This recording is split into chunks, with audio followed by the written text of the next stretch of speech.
Hello everyone, मैं हिमांशु शर्मा एक बार फिर से आप सभी का वेलकम करता हूं ट्रिगोनोमेट्री के सेकंड वीडियो लेक्चर के अंदर। ये वीडियो आप सभी के लिए बेहद यूजफुल होने वाली है क्योंकि इस वीडियो को देखने के बाद आप सभी का जो ट्रिग्नोमेट्री को लेकर पर्सपेक्टिव है वो भी बेटर होगा, कॉन्सेप्ट डेवलप भी होंगे और जब कभी भी क्वेश्चन आपके सामने आएगा तो आप उसको प्रैक्टिकल वे में सोच सकेंगे, अप्रोच कर सकेंगे। तो चलिए स्टार्ट करते हैं आज का एजेंडा। स्टार्ट करने से पहले जो भी हमने लास्ट लेक्चर में पढ़ा है उसको हम एक बार रिकॉल करेंगे क्योंकि जो टॉपिक आने वाला है वो उसी से लिंक्ड है, उसी से हम कंटिन्यू करेंगे आगे। तो हमने लास्ट वीडियो में समझा था कि दुनिया में कोई भी राइट एंगल ट्राइंगल हो उसमें एक रिलेशन होता है, उनकी साइडों में एक रिलेशन होता है और वो ये होता है कि ऑलवेज हाइपोटेन्यूज का स्क्वायर जो होता है वो इक्वल होता है बेस का स्क्वायर प्लस परपेंडिकुलर के स्क्वायर के। यस और नो? यस। इसका मतलब ये हुआ कि अगर राइट एंगल ट्राइंगल है तो इससे ये मैटर ही नहीं करता है कि ये दोनों एक्यूट एंगल क्या होंगे। आपको ध्यान हो कि ये दोनों ही एंगल एक्यूट हैं। एक्यूट का मतलब ये है कि दोनों ही एंगल 90 से कम है, 90 डिग्री से कम है। ऐसा क्यों सर? क्योंकि राइट एंगल ट्राइंगल है तो एक एंगल ऑलरेडी 90 डिग्री है, अगर दूसरा एंगल भी 90 डिग्री हो जाए तो फिर थर्ड एंगल क्या होगा? 0 डिग्री। तो ट्राइंगल की फॉर्मेशन नहीं होगी, इसलिए ये पॉसिबल नहीं है। क्लियर? तो भले ही वो कुछ कम हो लेकिन वो 90 नहीं होगा, बेशक वो 89 डिग्री हो जाए और ये 1 डिग्री हो जाए। इसका मतलब ये हुआ कल को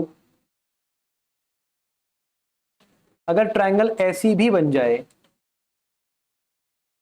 और ये 1 डिग्री हो,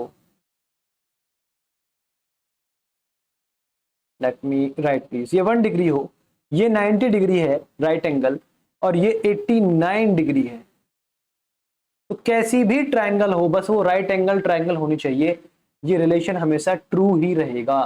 तो मैं कह सकता हूं कि relation, please note down this line, ये बहुत काम की चीज है। रिलेशन बिटवीन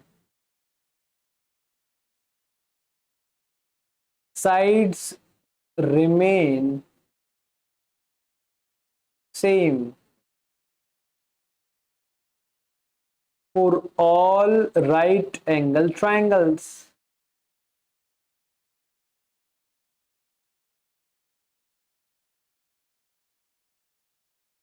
क्या आपको मेरी बात समझ में आई? यस और नो? यस। लेकिन सर ट्रिग्नोमेट्री में हम कुछ ऐसा रिलेशन पढ़ते हैं कि ये जो कंडीशंस हैं ये चेंज होती हैं, कभी भी सेम नहीं रहती। हाँ रहती हैं लेकिन उसकी भी कुछ कंडीशंस हैं, वो हम समझेंगे। वही पार्ट है एक्चुअल में ट्रिग्नोमेट्री का। चलिए समझते हैं। ट्रिग्नोमेट्री में हम पढ़ते हैं, सपोज कीजिए कि ये एक राइट एंगल ट्राइंगल है। Okay, this angle is 90 degree, this is A vertex, this is B vertex, this is C vertex, this is angle of observation। तो C से देखने पर ये हमारा परपेंडिकुलर होगा और ये हमारा बेस होगा। क्लियर? यस। तो अगर मैं आपसे बोलूं कि हमने कल पढ़ा था कि कुछ साइड्स का हम रेशियो निकालते हैं, उनके हमने कुछ नाम दिए हुए हैं, सही बात है। तो सपोज कीजिए सर अगर मैं इस एंगल को चेंज नहीं करता हूं, नो चेंज, लेकिन मैं साइड्स को एक्सटेंड कर देता हूं, सर करते हैं एक्सटेंड एक बार। मैं यहां से इस लाइन को एक्सटेंड कर रहा हूं और ज्यादा एक्सटेंड नहीं करता हूं, स्पेस कम होगा इसलिए मैं कम ही कर देता हूं। ठीक है, समझने के लिए इतना ही काफी है। और यहां से मैं इसको एक्सटेंड करता हूं, सपोज कीजिए, और फिर मैं इसको यहां पर मिला देता हूं। This is 90 degree angle. Clear? This is vertex M और दिस इज वर्टेक्स N। कोई डाउट? कोई डाउट नहीं है। हम सिमिलरिटी ऑफ ट्राइंगल से एक बात समझते हैं कि दो ट्राइंगल आपस में सिमिलर कब होते हैं? या तो उनमें एंगल एंगल एंगल ये रूल फॉलो होता है, मतलब दो ट्राइंगल्स के कॉरेस्पॉन्डिंग सारे एंगल इक्वल हो जाए तो भी वो आपस में कैसे होते हैं, सिमिलर होते हैं। तीनों साइड्स का रेशो, कॉरेस्पॉन्डिंग साइड्स का रेशो इक्वल हो जाए तब भी क्या होते हैं, सिमिलर होते हैं।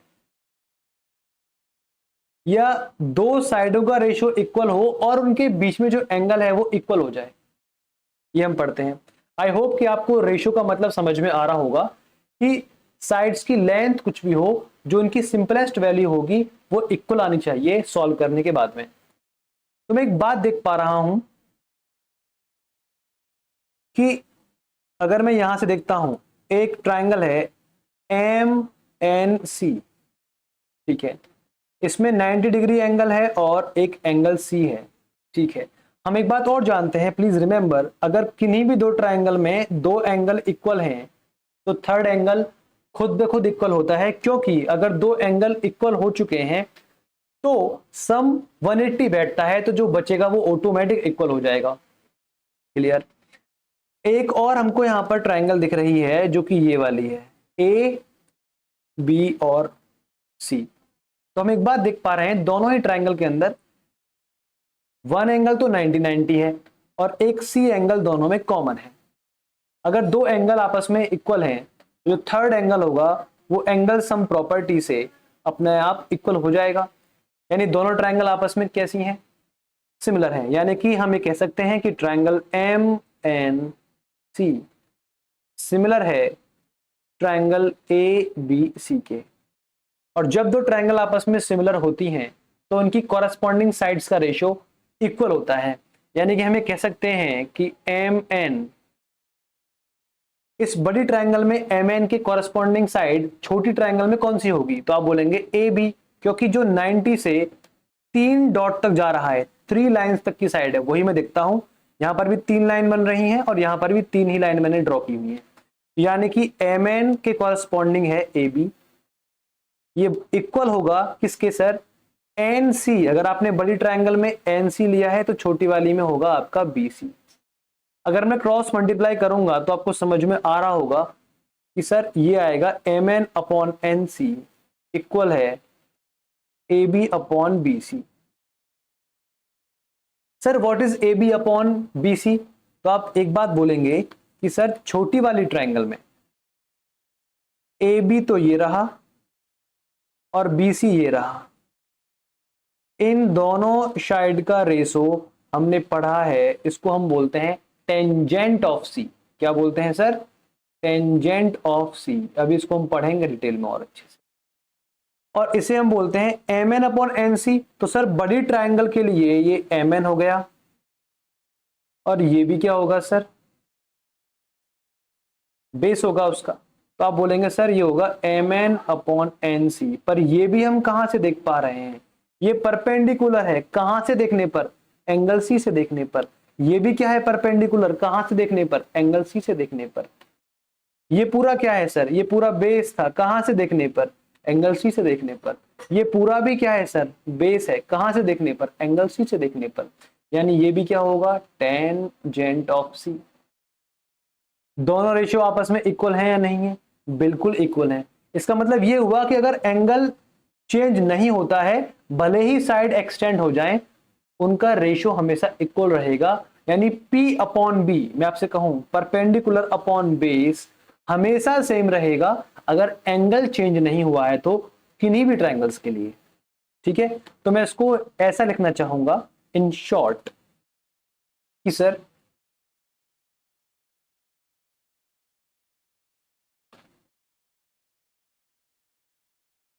relation between sides,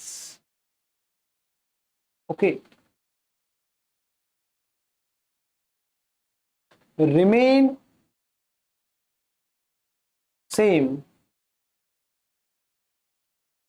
when angles, when respective angles, ऐसा मैं बोलूंगा आपसे क्योंकि हम एंगल सी से देख रहे हैं तो वो रेस्पेक्टिव एंगल हो गया हमारा, रेफरेंस एंगल आप इसे मानिए। when respective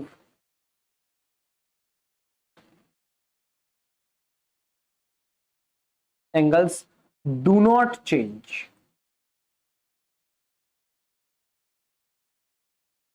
अब आपसे मैं बात पूछता हूं कि सर ये तो रेशो है, सही है, ओके सर ये रेशो है, तो हम इसको ऐसा भी बोल सकते हैं कि trigonometric ratios do not change for the angle which is same. Okay, ऐसा हम कह सकते हैं। तो मैं इसको यहां पर और लिख दे रहा हूं,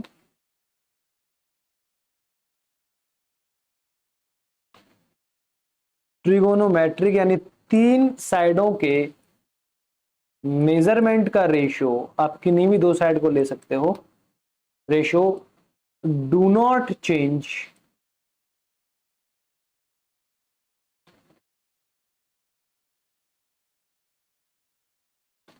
इफ एंगल्स डोंट चेंज। अगर एंगल चेंज नहीं होंगे तो वो रेशो चेंज नहीं होगा, अगर एंगल चेंज हुए तो वो रेशो पक्का चेंज होगा। मैं आपको एक बार दिखा देता हूं कर करके, देखो भाई, अगर ये एंगल चेंज हो जाए, मान लो कि ये एंगल इतना हो जाए, कम हो जाए, तो अब देखो ध्यान से, P और B जो है, ये P और B अपॉन B और C, इसका रेशो कम हो जाएगा, ये बराबर नहीं बैठेगा। क्या आप कह सकते हैं कि इस केस में जो AB अपॉन BC का रेशो था वो बराबर होगा PB अपॉन BC के? जी नहीं। क्यों? क्योंकि BC तो सेम है, लेकिन ये लेंथ बड़ी थी और ये छोटी है। अगर आप इसको 5 मानेंगे, 5, इसको आप 4 मानेंगे, तो यहां रेशो 5/4 आएगा। आप जानते हैं कि PB छोटी है इससे, तो ये 2 हो जाएगी, बाई चांस मान लो, तो ये 2/4 आ जाएगा। तो सर ये आएगा 1/2, तो रेशो सेम नहीं आएगा ना, सेम नहीं आएगा। क्लियर? तो आई होप आपको समझ में आ गया होगा। अब टॉपिक को आगे बढ़ाते हैं यहीं से, चलिए समझते हैं। सर्कल इन कार्टेशियन कोऑर्डिनेट सिस्टम। हमने पढ़ा है किसी भी पॉइंट की लोकेशन को दिखाने के लिए हम कार्टेशियन कोऑर्डिनेट सिस्टम का यूज करते हैं। सपोज कीजिए सर कि ये वाई एक्सिस है और ये एक्स एक्सिस है।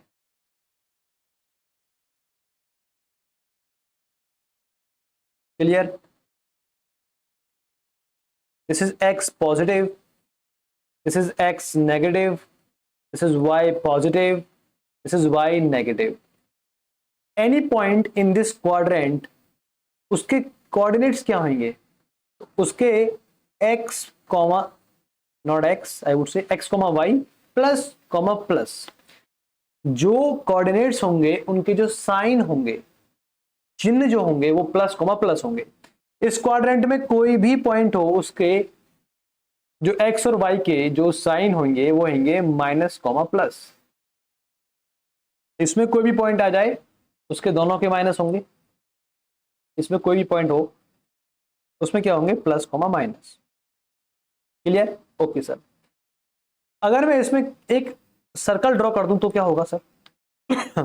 Sorry, okay sir.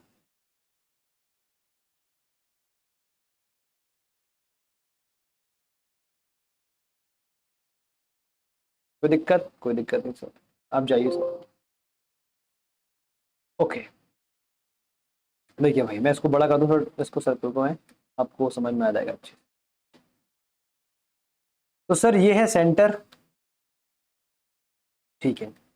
इस सर्कल के इस आर्क पर कोई भी पॉइंट हो, उसके जो कोऑर्डिनेट्स होंगे उसके साइन क्या होंगे? तो आप बोलेंगे प्लस कॉमा प्लस, क्योंकि ये वाला जो आर्क है ये फर्स्ट क्वाड्रेंट में है। Okay sir. सर इस वाले पॉइंट पर आप बोलेंगे सर माइनस कॉमा प्लस, आपने तो बोला है, बिल्कुल। इस वाले पॉइंट पर फिर से माइनस कॉमा प्लस, ठीक है सरकार। यहां पर माइनस कॉमा माइनस और यहां पर प्लस कॉमा माइनस। अब आप में से बहुत से लोग सोच रहे होंगे सर अगर पॉइंट यहां पर आ गया तो क्या होगा? सर आप ये बात जानते हो कि इस वाले पॉइंट पर x 0 होता है तो कोई साइन नहीं होगा, लेकिन y का प्लस साइन होगा। ठीक है, सेम यहां पर भी होगा ऐसे ही। ठीक है, कि यहां पर y 0 होगा लेकिन x प्लस का होगा। क्लियर? ओके, इतनी सी बात आपको समझ में आनी चाहिए, ये अभी मैं यूज करूंगा। चलिए आगे बढ़ते हैं। अब पढ़ने वाले हैं हम circles sorry and lines. Sir मैं एक सर्कल ड्रॉ करता हूं आपके लिए, ठीक है। सपोज कि एक सर्कल है, एक पॉइंट इस सर्कल से बाहर है, सपोज करो ये पॉइंट पी है। तो मेरा आपसे क्वेश्चन है कि आप इस पॉइंट से पी से कितने टाइप्स की लाइन ड्रॉ कर सकते हो सर्कल के रेस्पेक्ट में। एक तो लाइन ऐसे ड्रॉ करेंगे आप कि इससे वो टच ही नहीं करेगी, सही है। एक इसको टच करेगी एक ही पॉइंट पर, एक इसको बिल्कुल बीच में से काट सकती है दो पॉइंट्स पर, ठीक है sir, okay very good nice. तो तीन टाइप्स की लाइन होंगी। जो फर्स्ट लाइन है सर उसको हम बोलते हैं non intersecting lines, non intersecting line. कोई डाउट? कोई डाउट नहीं है। जो लाइन सर्कल को केवल एक ही पॉइंट पर इंटरसेक्ट कर रही है उसे हम बोलते हैं टेंजेंट। क्या बोलते हैं सर? टेंजेंट। ये किस पॉइंट पर इसको इंटरसेक्ट कर रही है? तो सपोज कीजिए कि ये इस पॉइंट पर इंटरसेक्ट कर रही है, this is called point A. Suppose कीजिए कि इसका एक सेंटर है सर्कल का, वो यहां पर होगा। तो सर्कल से के सेंटर से लेकर पॉइंट पी तक हमने एक लाइन ड्रॉ की है, ठीक है सर। और सेंटर से हमने एक परपेंडिकुलर ड्रॉ किया है, या फिर मैंने एक लाइन ड्रॉ की है जहां पर पॉइंट ऑफ इंटरसेक्शन है। आपको पता है कि यहां पर ये 90 डिग्री पर लाई करते हैं। और जो ये एंगल होता है, ये एंगल जो इस लाइन से, जो आप लाइन देख पा रहे हैं, इस लाइन से ये मैंने ओ मान लिया, जितना एंगल बन रहा है इट इज कॉल्ड थीटा। आप समझ लीजिए, ग्रीक लैंग्वेज में हम एंगल को थीटा से डिनोट करते हैं। क्लियर? जो टेंजेंट है, ये टेंजेंट की लेंथ क्या है सर? टेंजेंट की लेंथ है एपी या पी ए। यहां से लेकर केवल यहीं तक ही है लेंथ टेंजेंट की। और टेंजेंट जो है वो टेंजेंट है ऑफ थीटा, एंगल थीटा। आप इस बात का भी ध्यान दें कि ये टेंजेंट है ऑन सर्कल बट टेंजेंट है of angle theta. Clear sir? Okay. जो आप एक और लाइन देख पा रहे हैं, this line is called secant. ऐसी लाइन जो सर्कल के बाहर से आती है और सर्कल को दो जगह पर काट सकती है उसे हम बोलते हैं सीकेंट। क्या बोलते हैं? सीकेंट। कल को अगर आप इस लाइन को भी आगे एक्सटेंड कर देते, इस लाइन को भी, तो सर ये लाइन भी क्या बन जाती? सीकेंट। क्लियर? क्या आपको इतनी बात समझ में आई? यस। अब एक बात देखिए अच्छे से, एक लाइन और होती है जो सर्कल के अंदर रहती है, बाहर नहीं आती है। क्या आप उसको जानते हैं? बिल्कुल जानते होंगे। ऐसी लाइन को हम बोलते हैं सर कोड। क्या बोलते हैं? कोड।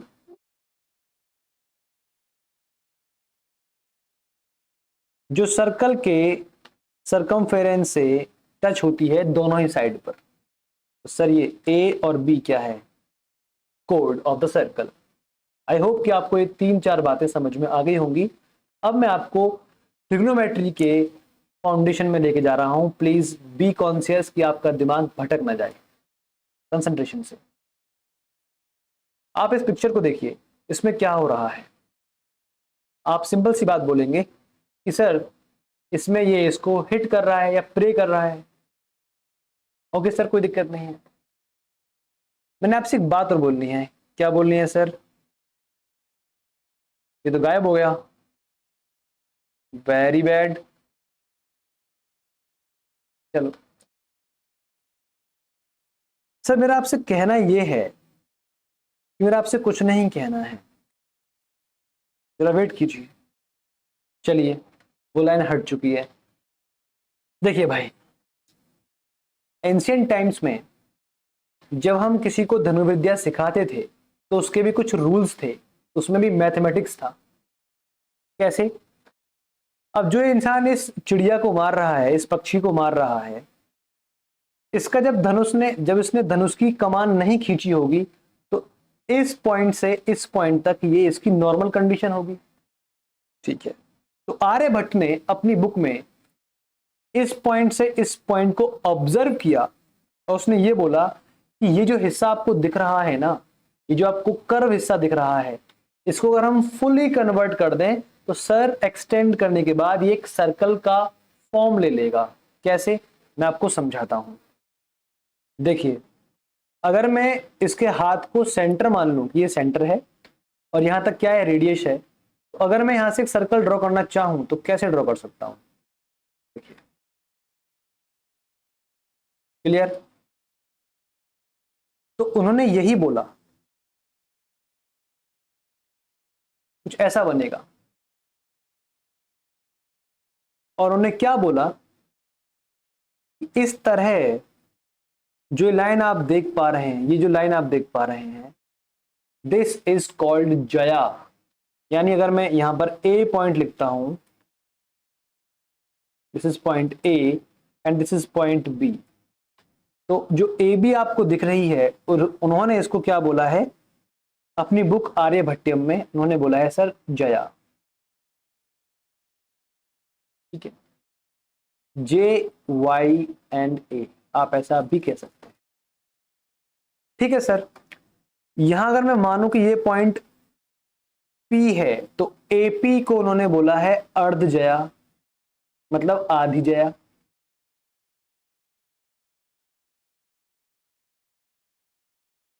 इसको आज आप क्या बोलते हो?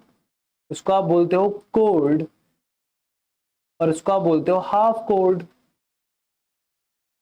और आप एक बात और जानते हो कि जब कोड हाफ होती है तो ये 90 डिग्री पर होता है। सही बात है, नहीं? ठीक है, अब क्या हुआ कि टाइम गुजरता गया, उन्होंने लोगों ने अर्ध जया को भी जया ही बोलना शुरू कर दिया। टाइम पास होता गया, लोगों ने उस अर्ध जया को यानी जया को आज उन्होंने बोलना कर दिया स्टार्ट जीवा। और हिंदी में तो आज भी मैथमेटिक्स के अंदर इसको जीवा ही बोलते हैं। जब आर्यभट्टियम बुक को हमने लैटिन लैंग्वेज में कन्वर्ट किया या फिर ट्रांसलेट किया तो जीवा को उन्होंने बोला साइनस। जो ये वाली एपी लेंथ है, इस एपी लेंथ की बात कर रहे हैं हम, वो बोलते हैं इसको साइनस। साइनस को लोगों ने बोलना शुरू कर दिया साइन, SINE। और लास्ट में एक इंग्लिश प्रोफेसर जो मैथमेटिशियन थे, उन्होंने पहली बार इसकी जगह पर एक एब्रीवेशन यूज किया, दैट इज साइन। इस लेंथ को उन्होंने बोला साइन। आपको मेरी बात समझ में आ गई होगी? ठीक है, जो आर्यभट्ट थे वो इस वाले पॉइंट से जो इनका सेंटर है हाथ तक, इस दूरी को वो बोलते थे कोटि जया। क्या बोलते थे सर? कोटि जया। कोटि का मतलब होता है complementary Jaya.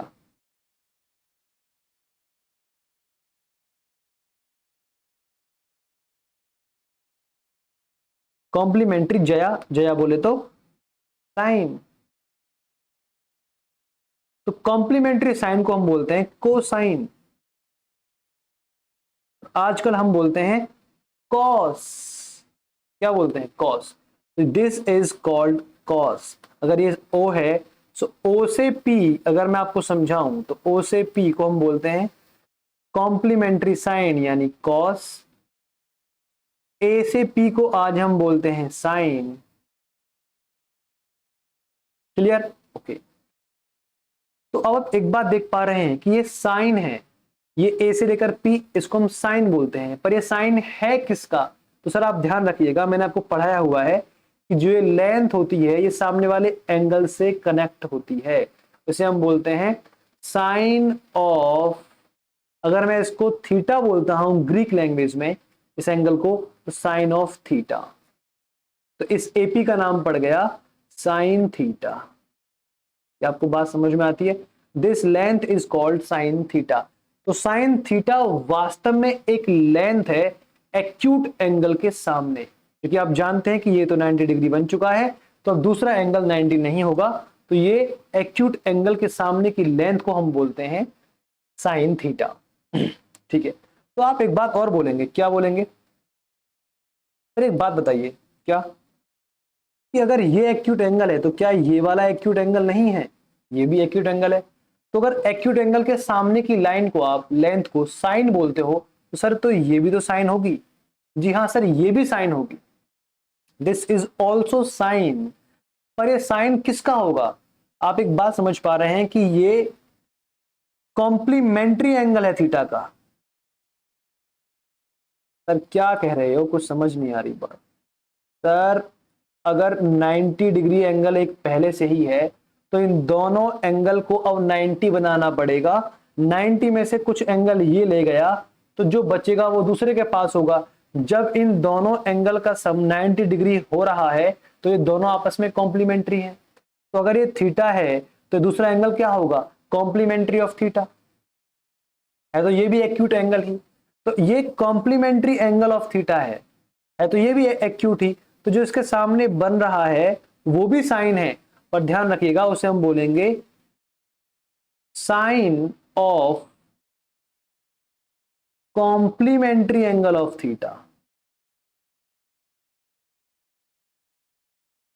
Complementary of angle theta. तो इतनी सी बात को हम पता कैसे लिखते हैं? को मतलब complementary sine of theta, cos theta. तो ये भी वास्तव में साइन ही है, पर एक कॉम्प्लीमेंट्री एंगल का साइन है। क्लियर? ये भी साइन है, ये भी साइन है, पर एक कॉम्प्लीमेंट्री साइन है और एक साइन है। जो कॉम्प्लीमेंट्री साइन है उसको हम बोलते हैं कॉस ऑफ थीटा, और जो सिंपल साइन है वो है ही साइन थीटा। आई होप आपको बात समझ में आ गई होगी कि what is sine theta and what is cos theta. यानी कि ये लेंथ होती है किसी भी राइट एंगल ट्रायंगल में। आई होप आपको समझ में आ रहा होगा। अब हम आगे बढ़ते हैं और कॉन्सेप्ट को और डेप्थ में समझते हैं। लेकिन इससे पहले कि मैं कॉन्सेप्ट को आगे बढ़ाऊं, मैं आपको एक हिंट और देता हूं, वो बहुत इंपॉर्टेंट है। तो आपको साइन और कॉस तो समझ में आ गए होंगे, आई होप। अगर मैं इस लाइन को आगे बढ़ाता हूं, सॉरी, इस लाइन को बिल्कुल स्ट्रेट लाइन में सीधे बढ़ाता हूं सेंटर से, और मैं यहां पर एक टेंजेंट ड्रॉ करता हूं, ठीक है? तो अब आप समझ पा रहे होंगे कि जो आप लाइन देख पा रहे हैं, दिस इज कॉल्ड टेंजेंट। ये जो लाइन आप देख पा रहे हैं, दिस इज कॉल्ड टेंजेंट, जो अभी हम पढ़ के आए हैं। इस वाले पॉइंट से सर्कल पर जो पॉइंट है ए, उस तक जो लाइन ड्रॉ की गई है, दिस लेंथ को हम बोलते हैं tangent of angle theta. Centre O से हम देख रहे हैं टेंजेंट ऑफ थीटा, यानी कि हम इसको बोलते हैं टेन थीटा। ठीक है, अभी हम समझ के आए हैं कि इसी वाले पॉइंट से, इसी पॉइंट से अगर हम इस लाइन को देखें तो ये लाइन बाहर से आ रही है और ये सेंटर को इंटरसेक्ट कर रही है अंदर की ओर। तो सर अगर ये आगे एक्सटेंड होती तो ये सर्कल से बाहर निकल जाती। तो सर इस लाइन को हम बोलते हैं secant. This line is known as secant of theta.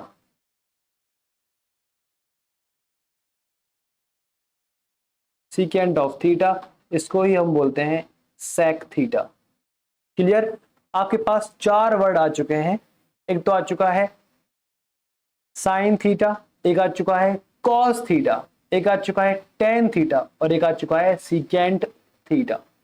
ठीक है, चलिए अब आगे बढ़ते हैं और समझते हैं। सपोज कीजिए कि ये एक पॉइंट है और इस पॉइंट को मैं सेंटर मानकर एक सर्कल ड्रॉ करता हूं और इसमें मैं कार्टेशियन प्लेन भी एम्प्लाई कर देता हूं।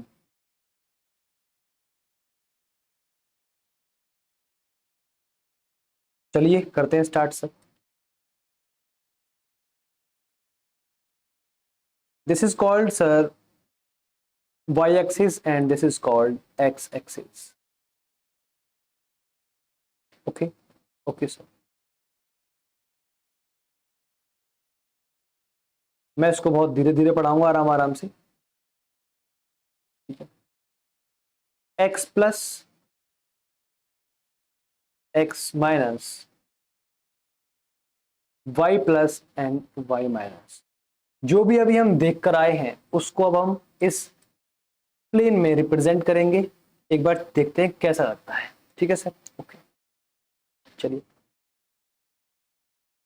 तो मैंने सर आपके लिए लिया है इंस्ट्रूमेंट, बड़ा भयानक सा कंपास, और मैं इसको रखता हूं यहाँ सेंटर पर। और सपोज कीजिए सर कि ये 1 यूनिट है, जो मैं आपको रेडियस ले रहा हूँ ये 1 यूनिट है। तो मैंने इसको यहाँ से घुमाया और ये बन गया आपका 1 यूनिट सर्कल। ओके, इसकी रेडियस 1 यूनिट है। मैं यहाँ लिख दे रहा हूँ साइड में, मैंने यहाँ पर रेडियस ली है 1 यूनिट। ओके, कोई दिक्कत नहीं है सर। अब जो मैं आपको कह रहा था मैं आपको यहां समझाता हूं उसी व्यू को, प्लीज आप एक बार इसको देखिए। देख लिया, आगे बढ़ते हैं।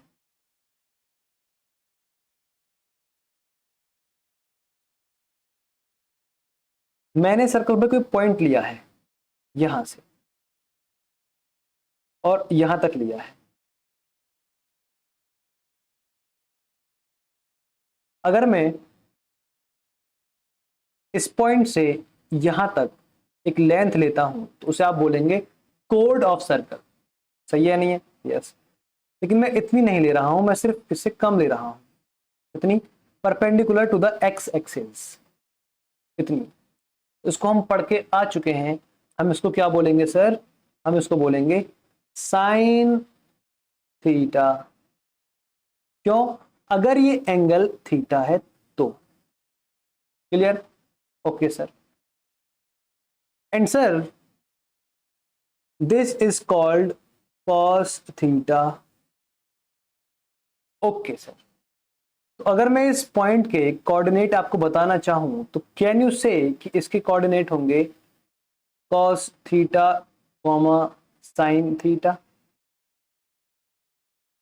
Yes, this is nothing but x axis coordinate and this is y coordinate.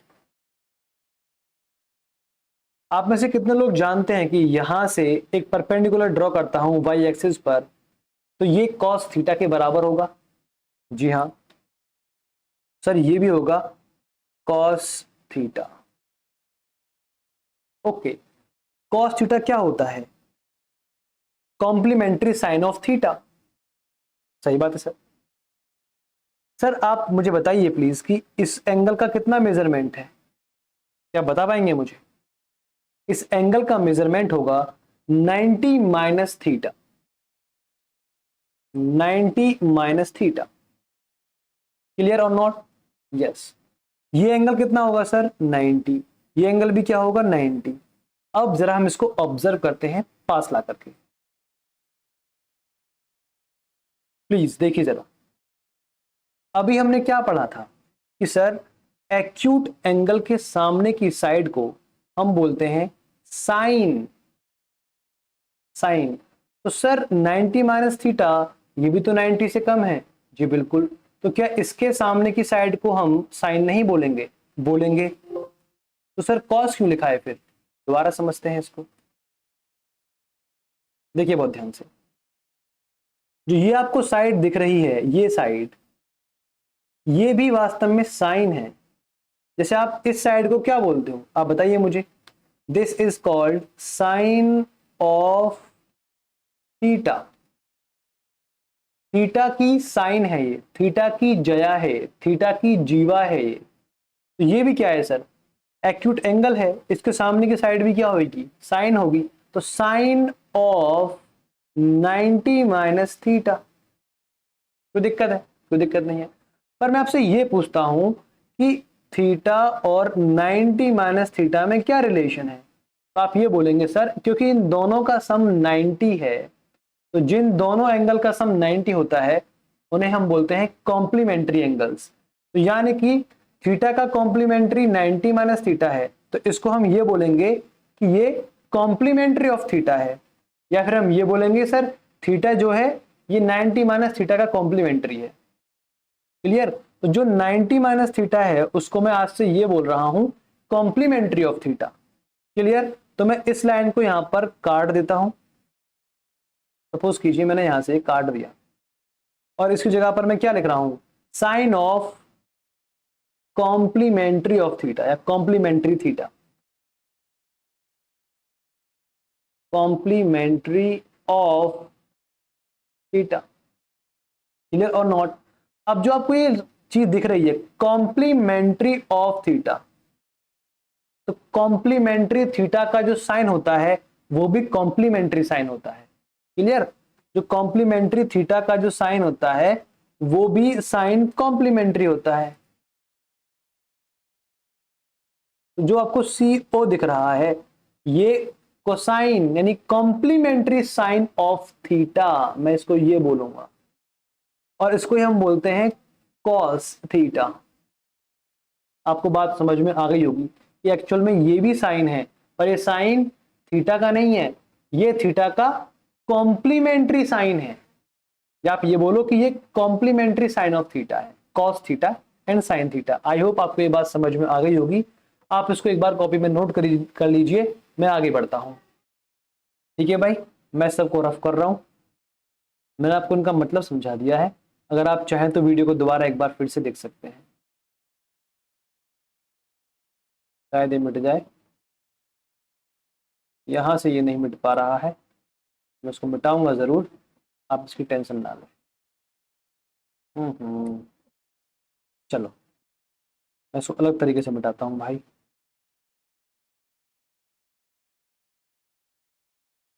ठीक है, चलो। यानी जो कॉस और साइन आप देखते हैं दोनों ही वो साइन होते हैं, लेकिन एक थीटा का होता है एक उसके कॉम्प्लीमेंट्री का होता है, जिसे हम को यानी कॉम्प्लीमेंट्री ऑफ, नहीं मिटेगा,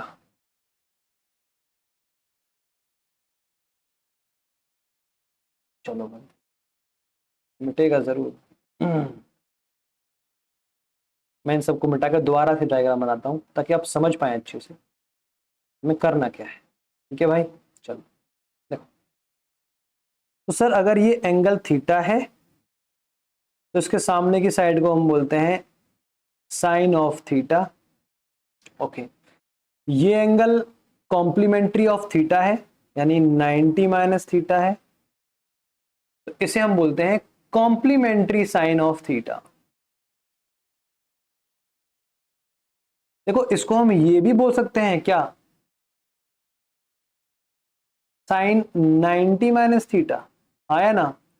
क्योंकि ये 90 माइनस थीटा का तो साइन है, जैसे ये थीटा का साइन है तो ये भी 90 माइनस थीटा का साइन है, आया ना? हाँ, लेकिन हम इसको बोलते क्या है सर, हम बोलते हैं इसको कॉस थीटा।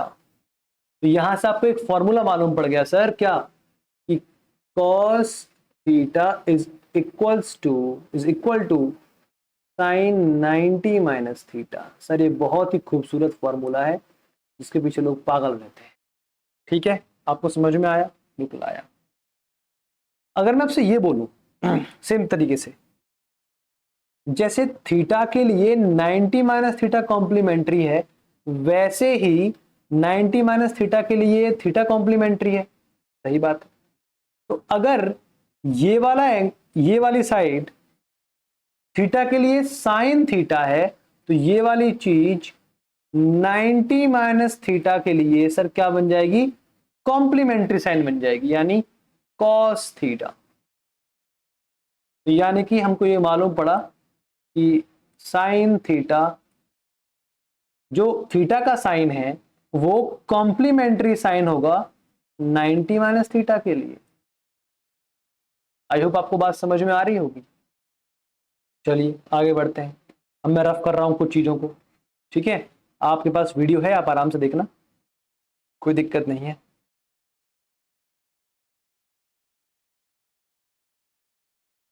चलो, ये बहुत काम की चीजें हैं।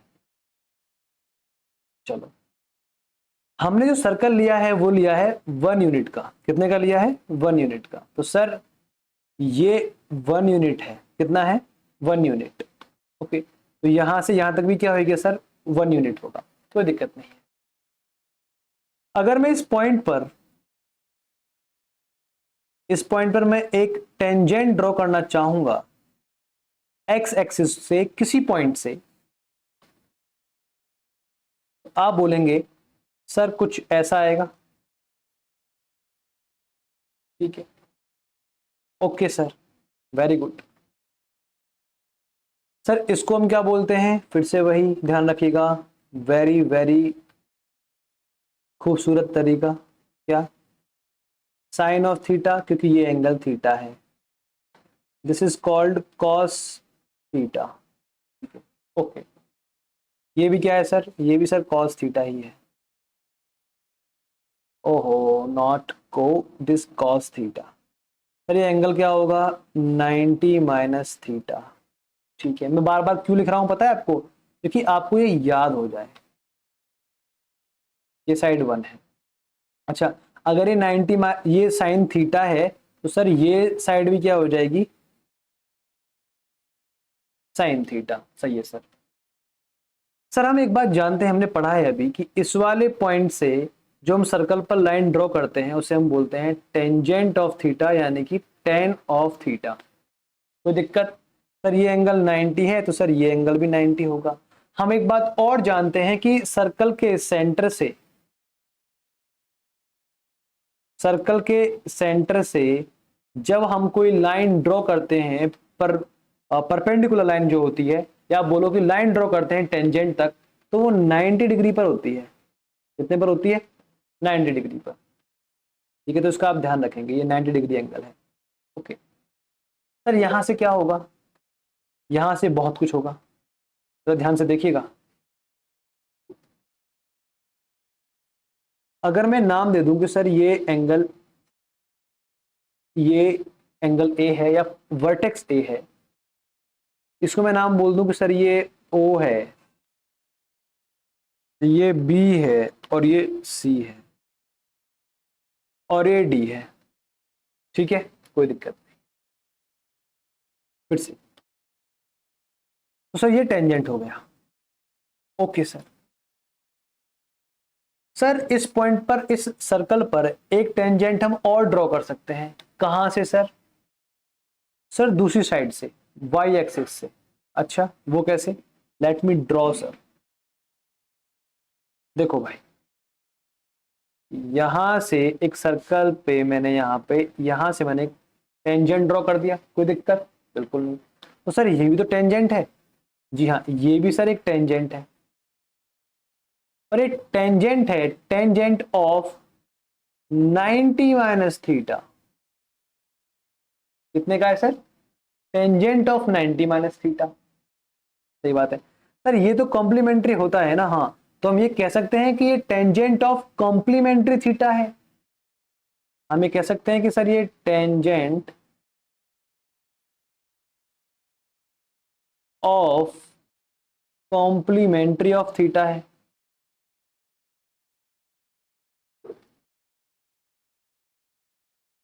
थीटा का जो कॉम्प्लीमेंट्री एंगल है उसका टेंजेंट है, यानी कि मैं इसको टेंजेंट ना बोल करके ये बोल दूं सर क्या, को, यानी को माने complementary. Okay, co tangent, complementary tangent of theta, बात तो सही है सर। इसी को हम बोलते हैं कॉट थीटा। क्या बोलते हैं सर इसको हम, कॉट थीटा, सही है सर। सर अगर सी पॉइंट से हमने एक टेंजेंट ड्रॉ किया है तो इसे हम बोलते हैं टेंजेंट ऑफ थीटा, सही बात है। हमने वाई एक्सिस से कोई हमने टेंजेंट ड्रॉ किया है तो उसको हम बोलते हैं कोटेंजेंट ऑफ थीटा, सही है सर। सर कोई और बात भी है इसमें, जी हाँ, एक और बात है आपको समझनी है। क्या, हमने ये भी पढ़ा था क्या, कि इस वाले पॉइंट से जब हम सेंटर की ओर जाएंगे या सर्कल की ओर जाएंगे अंदर की ओर, तो उसे हम बोलते हैं सीकेंट। क्या बोलते हैं सर, सीकेंट। तो ओ से लेकर जो ये लाइन आपको दिख रही है सी तक, इसे हम बोलते हैं secant of theta, this is called sec theta. I hope आपको बात समझ में आ गई होगी। सर अगर सर्कल के बाहर से अंदर तक कोई लाइन जा रही है सर्कल को इंटरसेक्ट करते हुए तो उसे हम बोलते हैं सीकेंट। तो सर ये तो यहां से भी आ रही है, कहां से, यहां से भी तो आ रही है सेंटर तक। हाँ सही कह रहे हो सर। सर इस लाइन का भी एक नाम है क्या? जी हाँ, ये भी एक क्या है, ये भी सर एक सीकेंट है। और ये सीकेंट ऑफ 90 माइनस थीटा, यानी कि हम ये बोलेंगे कि ये सीकेंट है कॉम्प्लीमेंट्री ऑफ थीटा। थीटा के कॉम्प्लीमेंट्री जो एंगल है यानी कि 90 माइनस थीटा उसकी सीकेंट है, इसलिए हम इसको क्या बोलते हैं, को सीकेंट ऑफ थीटा। इसको ही हम शॉर्ट में बोलते हैं कोसेक थीटा। आई होप आपको बात समझ में आ गई होगी कि मैं क्या क्या कहना चाहता हूं। तो एक बार मैं आपके लिए रिकैप कर रहा हूं, ठीक है ना। टॉपिक को देखो अच्छे से। देखो भाई,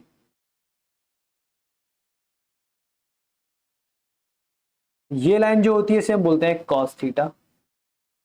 और रंग ले लूं क्या, कौन सा कलर लूं, कौन सा कलर लूं, चलो यही लेता हूं। अरे भाई कैसे अच्छा सा रंग दे दो भाई कोई प्लीज। देखो, this is called sine theta, this is called cos theta, is called tangent of theta, tan theta, this is called secant of theta या sec theta, this is called ये लाइन जो है कोटेंजेंट यानी cot theta, इसको हम बोलते हैं sec theta यानी सॉरी कोसेक थीटा यानी co secant of theta, complementary secant of theta. Clear? I hope आपको बात समझ में आ रही होगी। तो फिलहाल इस लेक्चर में यही अंडरस्टैंडिंग है। आगे जो फॉर्मूले आएंगे मैं आपको समझाऊंगा। मैं आपको एक बार हिंट और दे रहा हूं कि मैं फॉर्मूले कैसे डिराइव करूंगा इसी डायग्राम से।